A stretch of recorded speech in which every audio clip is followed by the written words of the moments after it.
Hi, today I'll be talking to you about the Learning Center in DeskDirector.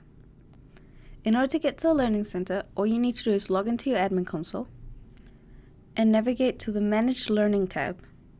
Inside this tab, you will see all the different categories for learning. Each category can hold a number of links. When you're first given DeskDirector, you'll find that you have a lot of Microsoft categories.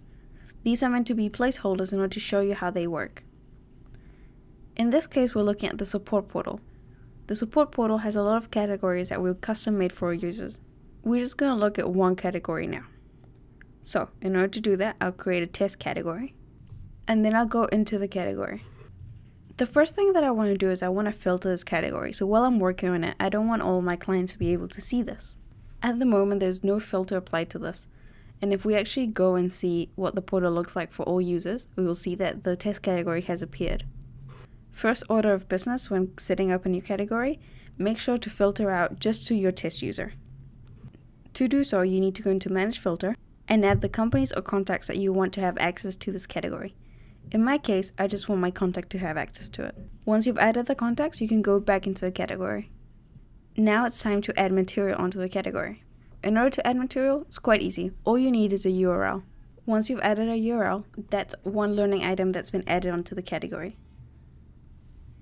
So once you added the learning item, this would appear under the learning category. If we go into the demo user ahead, we should see this learning item appear. Just gotta give this a quick refresh. And here we go. The learning item has appeared. Now you can see that we have the Learning Center and a helpful link section.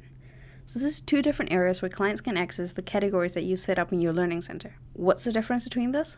Well, the Learning Center groups every category that has not been marked as an on-top item or a top-level learning item. The Helpful Links category, however, just groups all the top-level items. So you can separate this into two different learning centers. However, most people just prefer to have one. In our case, we just want to keep the Helpful Links. So what do we have to do? We have to move the test category into an on-top learning category type. To do this, we have to go back into the category and mark it as a top-level category. Now we should see it appear under the helpful links, and we should see the Learning Center disappear. So there we go. So as you can see, clients have to go to helpful links to open the Learning Center, then select the category, and then click the relevant link.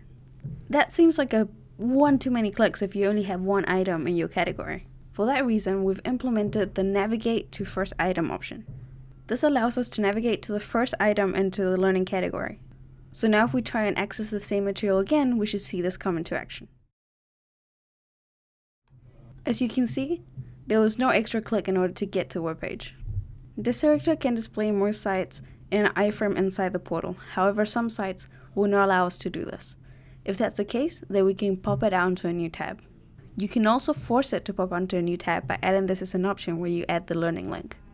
As you can see, you've just instantly opened to a new tab. Please note that you have to allow pop-ups in order for this to work, otherwise you'll just get a pop-up block notification. That is how you create a category and add learning items to a category. You can add as many as you want, and you can use tokens inside the items. Now back into the main learning page, we see that we have the Learning Center title. Learning header name will be the name of that top-level category grouping, while the Learning Center names just be the name of the Learning Center if you have no top-level categories. As you can see, all of our learning is on top, so we've gotten rid of that small one. If we make all learning not on top, then the top level grouping, so the helpful links, will disappear. I hope this tutorial on how to use the Learning Center is helpful, and if you have any questions or you run into any issues setting it up, please contact DeskDirector support.